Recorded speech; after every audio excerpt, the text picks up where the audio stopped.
नमस्कार, TNP news देख रहे हैं आप और आपके साथ मैं हूं हिमांशी नेगी। बुलेटिन की शुरुआत इस वक्त की हम जानकारी के साथ करेंगे। कांग्रेस पार्टी का आज 139वां स्थापना दिवस है। दिल्ली के एआईसीसी मुख्यालय में स्थापना दिवस के अवसर पर ध्वजारोहण किया गया। वहीं इस मौके पर कांग्रेस के राष्ट्रीय अध्यक्ष मल्लिकार्जुन खड़गे ने कहा कि सब मिलकर देश को एक संदेश कांग्रेस की तरफ से देना चाहते हैं। उन्होंने कहा कि कांग्रेस पार्टी अपने विचारधारा से कभी भी नहीं झुकने वाली है और अपने विचारधारा से आगे बढ़ेगी और यही संदेश हम नागपुर से देना चाहते हैं। ये तो स्थापना दिवस है। जब स्थापना दिवस के दिन हमारा कर्तव्य होता है कि एक बहुत बड़ी संख्या में हम मिलकर एक संदेश देना चाहते हैं देश को कि कांग्रेस पार्टी अपने विचारधारा से कभी झुकने वाले नहीं है और अपने विचारधारा से आगे बढ़ेगी और इसके लिए हम इस नागपुर से संदेश देना चाहते हैं। 2024 का आगाज कर रहे हैं आज से, ये कह सकते हैं। ये देखो, हर चीज में इलेक्शन नहीं होता, ये तो सेलिब्रेशन है और इसमें हमारे लोगों को डेफिनेटली संदेश देंगे कि 2024 को भी हम उस दृष्टि से भी अपने को काम करना है। दिल्ली में होने वाली जेडीयू राष्ट्रीय कार्यकारिणी की बैठक पर बिहार के मुख्यमंत्री नीतीश कुमार ने बयान दिया। उन्होंने कहा कि ये सामान्य बैठक है, हर साल में एक बार ये बैठक होती है। सर, अध्यक्ष आप रहेंगे जेडीयू के? अरे नहीं, खबरें चल रही है, चिंता मत, नॉर्मल है। हर साल में एक बार मीटिंग का हम लोग का परंपरा है, तो इसलिए उसी की मीटिंग है, नॉर्मल है, कोई ऐसा कुछ खास नहीं। कर्नाटक के कन्नड़ साइन बोर्ड लगाने को लेकर हुए विवाद पर कर्नाटक के उप मुख्यमंत्री डीके शिव कुमार का बयान सामने आया। उन्होंने कहा कि लोकतंत्र में हर किसी को विरोध करने का अधिकार है, लेकिन कोई भी कानून अपने हाथ में नहीं ले सकता। मैं दुखी हूं कि उन लोगों ने कई बोर्डों और प्रतिष्ठानों आदि में तोड़फोड़ की। नागरिकों के हितों की रक्षा करने के लिए हम हैं, सरकार हमेशा इसके लिए तैयार है। उन लोगों ने शिकायत दर्ज कराई है, मैंने पुलिस से इस संबंध में बात भी की है। हिमाचल प्रदेश के कांगड़ा में विकसित भारत संकल्प यात्रा के दौरान केंद्रीय मंत्री अनुराग ठाकुर ने बयान दिया। उन्होंने कहा कि विकसित भारत संकल्प यात्रा देश के 2,69,000 पंचायतों और 4100 से ज्यादा शहरी स्थानीय निकाय में जा रही है। मोदी की गारंटी की गाड़ी देश के उन लोगों तक पहुंच रही है जिनको आज तक योजनाओं का लाभ नहीं मिल पाया, उनको भी आज लाभ मिलेगा। विकसित भारत संकल्प यात्रा देश के 2,69,000 पंचायतों में 4,100 से ज़्यादा अर्बन लोकल बॉडीज़ में जा रही है। मोदी की गारंटी की गाड़ी देश के उन लोगों तक भी पहुंच रही है जिनको आज तक योजनाओं का लाभ ना मिल पाया, तो उनको भी लाभ मिलेगा।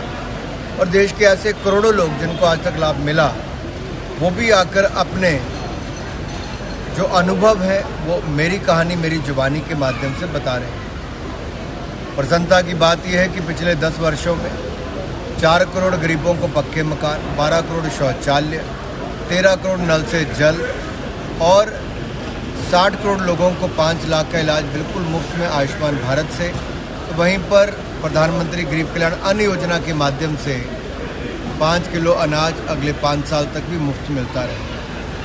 जो नए लोग हैं जिनको मकान चाहिए या अन्य केंद्र की योजनाओं की सौगात चाहिए, वो भी यहाँ पर आकर अपने आप को रजिस्टर कर रहे हैं। मेरा युवा भारत यानी कि माई भारत पर देश के अब तक 39 लाख युवा रजिस्टर कर चुके हैं और वो विकसित भारत के निर्माण में अपना योगदान देने के लिए तैयार है। वहीं कांग्रेस नेता प्रताप खाचरियावास का बयान सामने आया। उन्होंने कहा कि सरकार चाहे बीजेपी की हो या कांग्रेस की हो, नीतिगत सिद्धांतों के अनुसार आपको अपनी ड्यूटी निभानी पड़ेगी।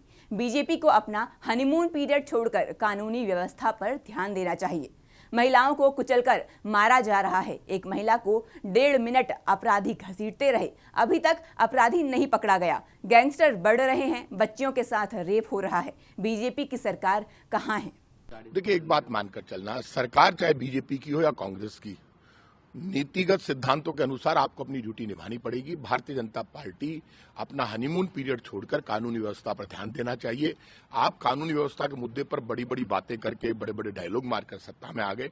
महिलाओं को कुचलकर मारा जा रहा है। एक महिला को 1.5 मिनट तक अपराधी घसीटते रहे और उसके गले से चैन तोड़कर ले गए, अभी तक वो पकड़ में नहीं आए। अब खुलेआम लूट डकैती, गैंगस्टर बढ़ रहे हैं, रेप हो रहे हैं, बच्चियों के साथ रेप हो रहे हैं, नाबालिग बच्चियों के साथ रेप हो रहे हैं। है कहां बीजेपी की सरकार?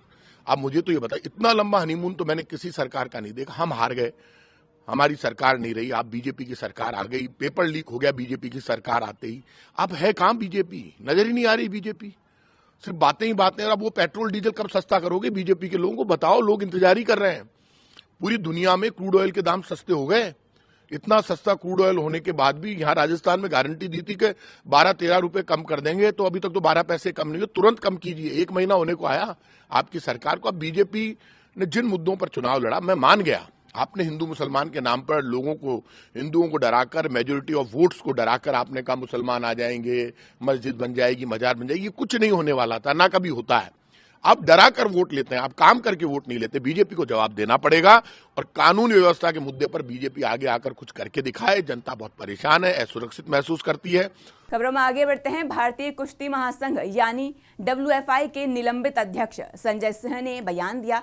उन्होंने कहा वे सभी खिलाड़ी कुश्ती छोड़कर राजनीति में जा रहे हैं और राजनीति कर रहे हैं। राहुल गांधी उनके साथ कुश्ती कर रहे हैं। ये खिलाड़ी नहीं करता है, ये जूनियर खिलाड़ियों को आगे बढ़ने नहीं देना चाहते। जनता को तो एक उत्साह था, पूर्वांचल की जनता को, काशी की जनता को तो उनका मैं बहुत बहुत धन्यवाद देता हूँ। उनको लग रहा है कि काशी में ये पद आया है, पहली बार काशी में ये पद आया, इसलिए उनमें इतना उल्लास था। देख जी, क्या सोच है आपकी आगे के लिए, रेसलिंग के लिए, अपने इस फेडरेशन? रेसलिंग की उन्नति 2011 के बाद काफ़ी प्रोग्रेस हुआ है। रेसलिंग ही एक ऐसा गेम आप पिछले 3 ओलंपिक में देखेंगे जिसमें लगातार मेडल आया है, और कोई ऐसा गेम नहीं जिसमें लगातार 3 ओलंपिक में मेडल आया हो। तो उसमें अगर इधर 11 महीने से रेसलिंग की गतिविधि ठप पड़ी है। हम लोगों का प्रयास है कि उसको जल्दी से जल्दी चालू करके पहलवानों को अच्छी अच्छी सुविधाएं मुहैया कराई जाए, क्योंकि अगला 2024 ओलंपिक ईयर है, जिससे कि उसमें हमारे देश में कुश्ती के अधिक से अधिक मेडल हैं। आप कुश्ती से पहले भी इससे ही जुड़े हैं, क्यों? तो क्या लगता है कि आपसे तो कोई इशू था नहीं, लेकिन जब आप अध्यक्ष चुने गए और उधर साक्षी मलिक ने संन्यास ले लिया, कि वो जो खिलाड़ी हैं वो बीत चुके, मतलब वो खिलाड़ी जो हैं उनका जो भी उनको लड़ना था, अभी आप लोगों ने बजरंग का देखा ही होगा, कुश्ती गए थे, उसमें 10-0 से कुश्ती हारे थे, क्योंकि कुश्ती छोड़ के वो लोग अब राजनीति में जा रहे हैं और राजनीति कर भी रहे हैं। अभी आज ही आप लोगों ने देखा होगा कि राहुल गांधी गए और कल प्रियंका गांधी भी। हाँ, राहुल गांधी उनके साथ मैट पे जाके कुश्ती कर रहे हैं। तो ये सब आप लोग देख रहे हैं, तो ये खिलाड़ी नहीं करता है। तो क्या लगता है कि ये एक कहा जाए कि पॉलिटिकल माइंडसेट हो चुका है, या फिर हरियाणा और जो यूपी के लोगों को आगे नहीं बढ़ने देना चाह रहे हरियाणा के लोग? अब इसमें सब हरियाणा के लोगों को दोष नहीं दिया जा सकता, लेकिन इन लोगों का तो है ये जूनियर खिलाड़ी को आगे नहीं बढ़ने देना चाहते हैं। ये जो है ये जूनियर खिलाड़ी को आगे बढ़ने नहीं देना चाहते हैं, क्योंकि ये तो हो गया, अब इनको राजनीति करना है। कहीं राहुल मतलब किसी से मिल रहे हैं, कहीं किसी पार्टी से मिल रहे हैं। मैं पॉलिटिकल नहीं, इसलिए मैं किसी का नाम नहीं ले रहा हूँ, लेकिन ये तो अब कुश्ती छोड़ के बकिया गैर कुश्ती जो भी है वो सब कर रहे हैं, राजनीति के जो भी चीज़ें वो कर रहे हैं। जूनियर खिलाड़ी, इसमें जूनियर खिलाड़ी का नुकसान हो रहा है, क्योंकि ट्रायल देना नहीं चाहते ये। और कुश्ती से हम भी 12-15 साल से जुड़े हैं। अगर हमने किसी भी एक पहलवान का कभी अपमान तक किया हो तो हमारा ले आए वो प्रमाण दिखा दें, इसलिए हम इनको अध्यक्ष नहीं बनने देना चाहते हैं। अभिनेता, राजनेता और DMD के प्रमुख कैप्टन विजयकांत का निधन हो गया है। DMD के प्रमुख कैप्टन विजयकांत के पार्थिव शरीर को उनके वीरुगंबकम स्थित घर से कोयम्बेटू में DMD के कार्यालय में ले जाया गया। खबरों में आगे बढ़ते हैं। छपरा के तरया प्रखंड के पोखरेड़ा पंचायत में ग्राम कचहरी के उपचुनाव के लिए मतदान जारी है। सुबह 7 बजे से ही वोटिंग जारी है, वहीं शाम 5 बजे तक मतदान किया जाएगा। कुल 11 बूथ है, जिन पर 7,438 मतदाता वोट डालेंगे। वहीं बूथों पर सुरक्षा व्यवस्था चाक चौबंद है। मढ़ौरा SDO डॉक्टर प्रेरणा सिंह ने बताया कि शांति व्यवस्था बहाल करने के लिए हर बूथ पर पुलिस और मजिस्ट्रेट को तैनात किया गया है। आज पंचायत उपचुनाव को लेकर जिला से भी कई पदाधिकारियों की नियुक्ति की गई है, मजिस्ट्रेट है, फोर्स है। 11 बूथों पर कुल तरैया में आज वोटिंग की जा रही है। विधि व्यवस्था को लेके हम लोग भी भ्रमणशील है। जिला से जिला भू अर्जन पदाधिकारी आए हुए हैं उनके द्वारा भी सभी बूथों का निरीक्षण किया जा रहा है और जितने भी बूथ का भी हम लोगों ने निरीक्षण किया है सभी जगह माहौल शांतिपूर्ण है। फिलहाल मेरे साथ इस बुलेटिन में इतना ही। तमाम खबरों के लिए बने रहें टीएनपी न्यूज़ के साथ। नमस्कार।